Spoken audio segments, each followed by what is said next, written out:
अस्सलाम वालेकुम। उम्मीद कयां तो सभई दोस्त बिल्कुल खैरियत सां हूंदा। अॼु जो मौज़ू आहे उहो आहे जर्नलिस्ट।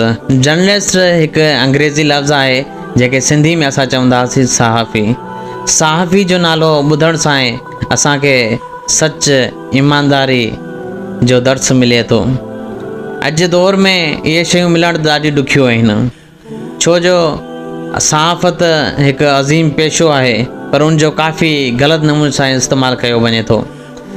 सहाफ़ी लाइ ज़रूरी आहे त हुन वटि मास कम्युनिकेशन जी डिग्री हुजे, पर असांजी सिंध में तव्हां ॾिठो हूंदो त इन डिग्री जे बग़ैर अलाए केतिरा सहाफ़ी आहिनि। हर रोज़ु नवां सहाफ़ी, हर रोज़ु नयूं चैनलूं। ऐं मूं अक्सर ॾिठो आहे त असांजा जेका सिंध जा सहाफ़ी जेके आहिनि उहे तक़रीबन पाण में विढ़ियल हूंदा आहिनि।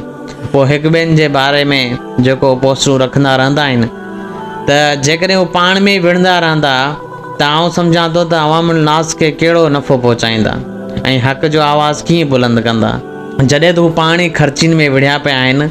ख़ुदारा जेको कुझु ख़्यालु रखो, अलाह तबारक ताला तव्हांखे अवामुल नास जी ख़िदमत जे लाइ चूंडियो वियो आहे, उन्हनि जे हक़ जो आवाज़ु उथारण लाइ चूंडियो वियो आहे। जेकॾहिं तव्हीं पाण में ई विढ़िया पिया हूंदा त कीअं सिलसिलो हलंदो ऐं हक़ जो आवाज़ु कीअं पहुचंदो।